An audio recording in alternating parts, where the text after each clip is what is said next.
On today's episode, I'm bringing in a digital marketing manager from a manufacturing company to talk about just how things are going right now. What are some of the things keeping her awake at night? What are some of the focus areas for the company? How she's doing more with less resources, and her advice for other industrial marketers that might be struggling with either focus or lack of resources right now. Let's do this. Welcome to Content Marketing Engineered, your source for building trust and generating demand with technical content. Here is your host, Wendy Covey. Hi, and welcome to Content Marketing Engineered. On each episode, I'll break down an industry trend, challenge, or best practice in reaching technical audiences. You'll meet colleagues, friends, and clients of mine who will stop by to share their stories. And I hope that you leave each episode feeling inspired and ready to take action. Before we jump in, I'd like to give a brief shout out to my agency, True Marketing. True is a full-service agency located in beautiful Austin, Texas, serving highly technical companies. For more information, visit truemarketing.com. And now, on with our podcast. Hey everyone, and welcome to another episode of Content Marketing Engineered. I'm joined today by Karla Gregory. She's the digital marketing manager at Sumitomo Drive Technologies. Welcome to the show. Thank you for having me. What's the weather like today over there? Where are you? Virginia, right? Yeah, Virginia Beach. Well, I work in Chesapeake and it's actually pouring down rain. It was 87 yesterday, so it's nice. Nice. Yeah. Spring is here. Well, cool. Good. Well, I don't hear the rain or anything in the background, so you're like tucked in the Good. office. I'm next to a window, so I was going to ask. Great. Well, Karla, the last time I saw you, we were together in Austin for the Industrial Marketing Summit, and you gave a heck of a presentation. I really appreciated you sharing your experience and wanted to bring you onto the podcast so more people could hear from you. Why don't we start today by your backstory? Give me and the listeners a little feel for your career journey and what led you to the role that you do today. So I actually have a degree in public relations, but I kind of just moved over to B2C marketing around like 2016, where I worked at Liberty Tax headquarters, running all of their social media for all the franchisees, the corporate office, ghost tweeting as the CEO for a few days. Like it was a great time, but I knew I wanted to do more. So I always wanted to be not kind of like channel specific, but like digital marketing as a whole. And so eventually I met Brittany, who, I went to school with Brittany, who co-presented with me at Industrial Marketing Summit. And she had an open position. I joined the team here, and I've been here since 2019. Nice. And you can tell that you and Brittany just have a great vibe. Like the two of you working together, you just Yep. seem like you're good friends, good colleagues. So that's always nice when it works out well that way. She's the best girl boss a girl could ever ask for. Nice. Well, when you think about this year, here we are, we're in April. What are some of the things going on? What are you faced with right now? Taxes? Just kidding. So, okay, we're working on Liberty Tax. You never forget that tax day is looming. So, if you haven't done that, please. But, we're about to enter, or we're already in Q2. So, a lot of those strategies and planning that we looked at in the earlier this year, it's time to start putting those into action and having something to show, something, anything. And do you guys do annual marketing planning on a calendar year basis, or what does that look like for you? We do a calendar year basis. So we kind of start planning maybe in December just to get some ideas. And between January, February, and March, we reach out to different stakeholders. So, the people who do the gearbox repair versus the industry managers. And then, our vice presidents, our sales team, and then also our other regions too. So that's something we did talk about at IMS is how we have other regions. So we kind of assist. Every team has their own localized their own marketing team, Mm-hmm. but we kind of help them out wherever they see fit. So if they need some help with creative or they just need an extra boost in SEO planning or something, that's where we support them. So we kind of meet with them as well earlier in the year to just see what's going on. Okay, so you work across business units and across regions. Did I get that right? Mhm. So, we have big goals. So every year, our executive staff they come up with different goals. So like, increase aftermarket, increase share in this product line, something like that. And then from there, we reach out to the people who actually manage those, get an idea of what they're looking for, how we can help, and then also kind of translate those to the other regions as well. So we have Latin America, Brazil, and Canada who also fall under the SMA umbrella. I got you. Okay. So Hmm. yeah, that's a lot of planning. And Yeah. so by the time you reach Q2, it sounds like your plans are pretty baked. You know your campaigns and now you're getting into more execution. How's that looking so far? Well, so far, nothing's ever perfect. So some things that I thought that were good to go, I kind of have to go back to the drawing board just for a few. But a lot of those campaigns that don't need as much massaging and don't need as much data, they're going well. So like any just flat campaigns, just generic brand campaigns, those are good to go. Yeah, yeah. Before we hit the record button, one of the things that you mentioned that's making people nervous and second guess plans are all the tariffs and needing to look at how that impacts your business. So, what are you needing to change plans or adjust, or what does that look like for you guys? Not change plans yet, but just being more conscious. So instead of maybe spending $50 a day on a PPC campaign, I might scale it back until I can get some better data to justify it. So I'd Yeah. rather not spend my whole budget and not knowing what's to come. Because again, it's time to tighten those belts. A lot of our industries and manufacturing use steel or other imports from highly tariff countries. So we got to just buckle down and see what's coming. Yeah. Okay. So buckling down could be so hard. I know because at the same time, you have a lot of pressures from different business units and new things that pop up. And I think all of us marketers have been in that position. So one of the things that you talked about at IMS is just how to manage that, right? How to manage not being overloaded and overwhelmed. And you had a funny video. I remember of a woman like squirrel, like just jumping all over the I place love that and lady. looking all spazzy. And I think we all saw ourselves in that video, but maybe you could share some of your advice based on what you presented on. Of course. So time blocking, that is always a great thing to do because like especially for us, we have so many different people who need things. Like before we jumped on this call, I'm getting Teams messages. So, like blocking off that time so you can focus.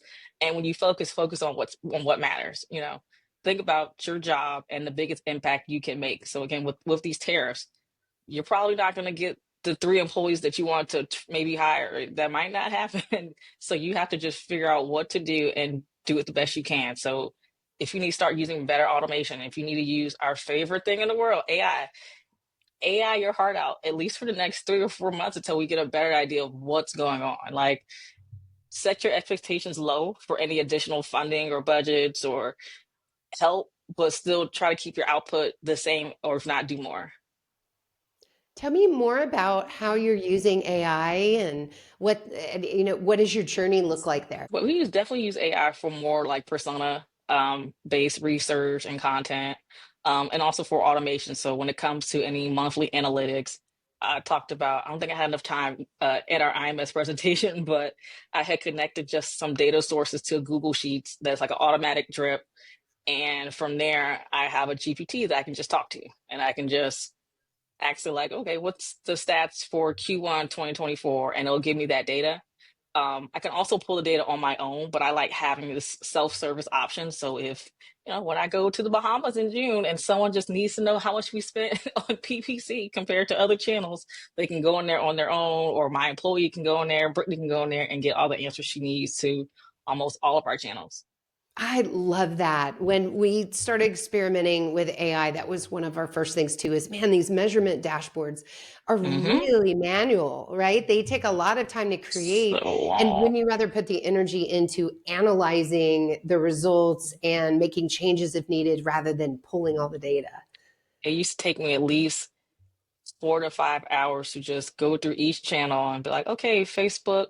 So like, sometimes they do have connectors, but sometimes the connectors aren't always labeled the same. So then there's always that like, what do you call reach here? Or what do you call engagements? Because here it's like shares and comments. So kind of having that one page where I know if I'm going to say engagements, we're just going to do likes, or we're just going to do all of those here collectively.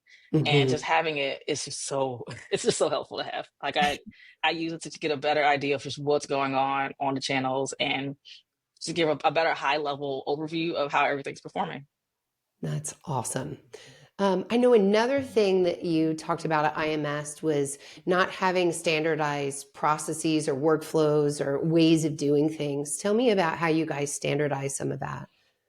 Ooh, the long way. But when you do things the long way, you're doing it the right way, and then hopefully it's good from there. Of course, you always have to make edits, but just sitting down and realizing, like, if I were to knock on wood fall off a bridge tomorrow, could you keep going of what we have planned? So we just sat down. I'll give our trade shows, for example. When we do trade shows, a lot of people think, oh, all you do is just send a booth and some chairs, or, no, you have to pay for a lecture. You got to pay for carpet. You want a trash can? That's extra for the daily fee for the trash can. That's Yeah. $25. So like having all that stuff listed, and then also listing what I do as a marketer. So for trade shows, making sure our profile page on Joe Bob's trade show is up to date with all the literature, lead scanners. So just having that there and having the date. So we have it based off a week. So eight, Hmm. 8 weeks prior to the trade show, I need to have the advertising assets, sent out or at least selected, depending on the due dates. Like we have everything set out and it's a template. So when it's time to do another trade show, we just copy the template and it's already there, set to go. And fill it in. Yep. Hmm. This is near and dear to my heart, Karla. That was my first job in industrial marketing, was planning 70 Ooh. trade shows a year. So you bet we had processes like you're Uh, describing. So okay. Okay, we have yeah. one trade show girl, Taylor, and she's great. And she'll go to the trade show and set them up and do all the things. But that is There's a a lot of one things. woman band almost. I remember when you presented at the very beginning, you talked about which areas of marketing you're most passionate about. And I Hmm. think one of them was SEO. Crazy, I crazy love woman that I you love are. SEO. Like it's just my favorite thing to do. And like using SEO. AI has actually really helped. I again like hopefully Google's not listening, but I haven't gotten dinged yet. I make sure to keep all of our content like as natural as possible. But there's some things I just don't know. I'm not an engineer. I failed math in college. Like I don't know these things. So sometimes just having that content written out and using AI to generate it, but still, passing it to the people who do know. And I haven't had them send me anything like this is wrong. They just Yeah. say that's good, or maybe switch the term or use this term because they might prefer this better. Okay. And keep it going. So we make things like calculators, not international, calculators, guides, downloadable guides, manuals, just more informative blogs instead of what is a gearbox versus how gearboxes perform better for this application. And so that Yeah. also helps our ABM campaigns. We're trying to be more like localized and personalized. So you use a lot of content and organic in order to achieve your SEO goals. It sounds like. Yes. Uh, tell me a little bit about how it used to be keywords, right? We would have okay, these are the keywords we want to optimize on, and let's make sure we put them in our content. And it Mhm. sounds like now you're really looking at phrases and covering a topic from different angles. Is that correct? Yeah, I still use the keyword method, but Mhm. I kind of still niche it down just a little bit because we're so specialized. So even if I'm like, yeah, we're ranking for a Gearbox, there is a video game company I think called Gearbox or Gear something, and we always get that, or we'll get phone calls for people who just blew out their motor on their Ford and they're looking for a gearbox replacement for their car. So we're like, that's not it. I So was other thinking than like, fishing. My gearbox, I uh-uh. guess it's a tackle box, not a gearbox. I used to for my ads. I used to well, I still do. I record the calls just to kind of get an idea of what's a hit or what's a miss. And for one point, we were just ranking for a lawnmower gearbox. I'm like, how? Oh So boy. I kind of made them more what do you call it, long tail keywords just to get better Yeah. traffic there. Yeah, But sure. I still do kind of enrich our content. So I'm always a great fan of the spoken wheel methods. I'm always connecting pages, having pillar pages, breaking those out, and I've always seen like really good jumps in our SEO. So I'll say within like 2 or 3 weeks, at least second or third page, and within 2 months, at least the top five. And that's been great for me. I love it. That's one of my big wins that I can Excellent. always be like, look, Heck yeah. you're doing great. Congratulations. Thanks. Yeah. Yeah. And I feel I guess, reassured in this new generative search world that we find ourselves in, that that hub and spoke, as you described, or the pillar page strategy still seems to work very effectively at, drawing people to sites. Would you say? I definitely say. I mean, I always Mhm. do kind of PPC along with it, but just organically, we do great for what we're looking for. And I do track our traffics, like what do they do? What are they coming there for? So we do get more like new users overall when we are doing more organic content and better SEO practices. I see. So, in your campaigns, then, as you're coming up with your content strategy, you're also working, it sounds like, on your digital ad strategy or PPC that goes right there together. Are they launched at the same time, or how does that look? Nope, I am I have an employee, so we are a two-woman band. So as much as we're trying to do our best and use automation, we're not the quickest, but that's just because things happen. Like we talked about IMS, we are in firefighting mode a lot of times. We are the less, but no one's perfect. So we're always putting out fires. Something might break. We've had the website crash before. We did things and the website reverted to the old changes that we did like 2 weeks ago. Oh, So no. we do what we can, but we always try to make sure we do the most impactful things first. That way we can still show that while still trying to just fill in the small potholes as we go along. Yeah. Okay. Well, one of the things I remember you guys talking about was a planning methodology, I believe it is called SOSTAC, Hmm. and you have a certification in that. Could you tell me more about Yes. that? Sure. So SOSTAC stands for Situation, Objectives, Strategy, Tactics, Action, and Control. So it's kind of using that to just kind of look at what you're doing, what you have going on in your marketing strategy, and then just, from there you can do like a situational analysis. How bad is it? What are you doing great? And then creating objectives to do better.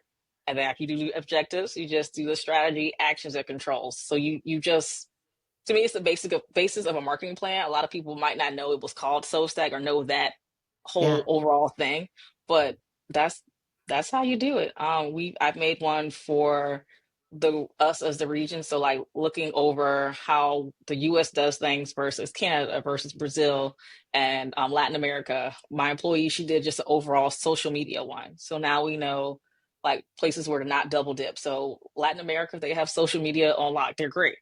We don't need to do that. Canada, we always try to help him out because he's a one man band up there, in Canada, in Toronto. So we're just figuring out like how can we give them the biggest impact of our time as well. And then as you continue on with the tactics and the controls. A lot Mm. of our things do consider outsourcing if we can. So I have outsourced a few things to help boost up, I think, Canada's SEO, or I'll double dip. So I'll have my employee either translate content using ChatGPT in Spanish, or just give them the photos and they can translate. But we'll always post the same thing in Canada since they speak English up there. Not Quebec, but Yeah, the English right. part of No, just Canada. that one area. Got to do things the right way in Quebec. I remember we had some trade shows up there back in the day. Yeah, I think it's a law to have both languages. So no, no, no, we don't speak French, but we got Yeah. everything else. So that's always really helpful, and also it keeps us on track too. So like, there's so many things we can do. We can do social posts. We can do all these things, but what is really going to like be impactful? Like, do we Yeah. really want to teach them SEO, or is it easier for us just to do SEO for them? What's the best use of everyone's time to just keep everybody going and keep us afloat during these tough times? Yeah. And especially when you only have one person in a region and their time is Hmm. finite, you really have to figure out what are those, bigger things that will move the needle, of Yep. course. Yeah. Um, any other trends that you're seeing right now, either in industrial marketing or in digital marketing, that you'd like to share? I'm seeing a bigger impact or emphasis on relationship building now. Mm. So kind of having that less clean content, but like employee generated content, or having your executives or VP or even just field staff making their own content. We've seen that does better on our channels. Like I can post a picture like, oh, look at the cyclo gear motor. It has 500% shock load and it is so great. And it'll be crickets. But, let one of our staff be, have their shoulder on the cyclo and just saying, I love I love gearboxes.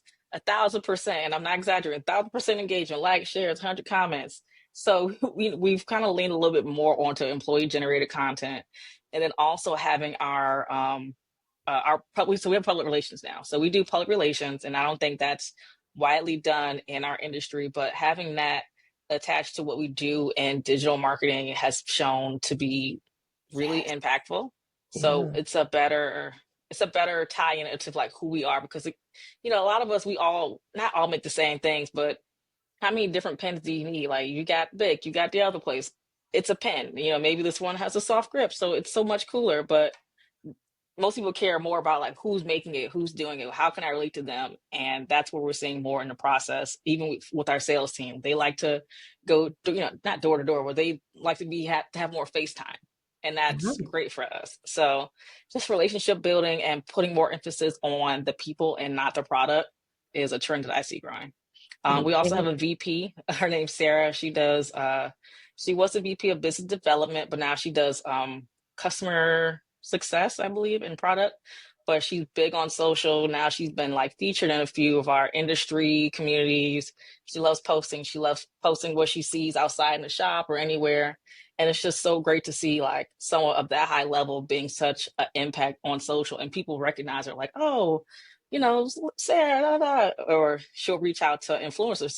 So I think she's a big fan of Jake. Can't think of his last name, but Jake she's a big fan. Hall. Yes, she's a big fan of Yeah. Jake Hall. And we gave him Legos and stuff. And she's like, I tagged Jake Hall. I seen him. She's like, I'm really proud of how far she's come for social. So a lot of people are just like, I don't know what to post, but she's just found her own. And I'm seeing more and more of our employees find their own footing without being like, what should I write, Karla? I need this all written out for me. They got it. Awesome. Oh gosh, that helps your job so much. Had And to. I was sitting here as you started to talk about, I was thinking, how do you identify someone as a thought leader, or do you find somebody who's naturally drawn to the platform? And it sounds like it's the latter. You're the people that want to do it, you're leaning in with them, helping them to do that, give them advice rather than say, okay, since you have this job title, you're now our spokesperson. It's a mix of both. I Okay. think Sarah had made it a goal for herself to do, and then she just kind of stuck with it. And then once she saw the growth, so like we did a year-over-year analysis, I believe last year, and her content had just like went from to great, like skyrocketing and engagement, and again she got started getting pulled for more things for PTDA, which is Power Transmission Distribution Association, close enough. But she was writing blogs for them, just being social. I mean, using social media as a executive team member. So like once she started getting a good groove, she was like, okay, sure. And then she also started like sharing with people who fell under her, like, maybe, you're in motion control. Maybe you should post more. It'll be really great. So we do have a few more people who should may have like voluntold a little bit, but it stuck. A So, little bit of so they're that, doing yeah. great. What type of support do you give these employees that are looking to do more? Is it templates or training, or how do you interact with them? Yeah, so we kind of talked about that too at IMS, of how to self-serve. So we have templates that you can use on Canva or PowerPoint. Um, LinkedIn did disable this feature, but there was an employee content feature where you could just log in and see a bunch of his stuff Right. already written and you could use it. But that's gone. That's So gone. Yeah. either a lot of times we kind of coach them to not just purely share our content, but to share or repost with thoughts. So that's also helpful. And they always wonder like what to say.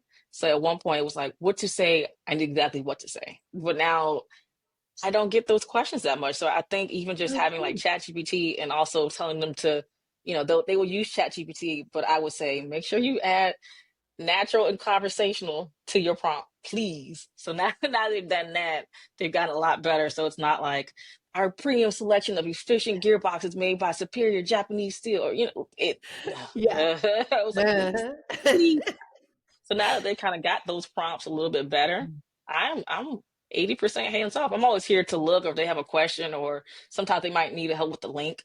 Like I know Sarah likes to track how her content does, so I'll add a little UTM so I can go on and GA4 and be like, okay, this one says SD, that's you. This is how this content did. But Yeah. other than that, they got it. Awesome.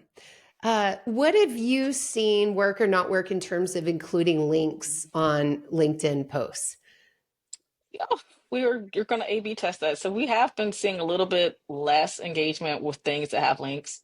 Yeah. Um, I think right now, I think this month she's testing links and comments just to see if it does any better. Hmm. But it's a tough one because we're like, "Oh, that we want the traffic." So we're Yeah. also trying to reframe what we consider a success. Like, can we get the message out that we're trying to put without the link? Like, can we be so impactful in our copy that they don't need to jump platforms? I still need to figure out how to do this in GA4, but I think you remember in Universal Analytics, you could see how people would flow. So did it take two organic taps and a direct tap to? So I'm interested to find out, I think it's in the Explore section, Yeah. how those people are converting, or do they come back to our website after seeing like two organic things and what are doing here?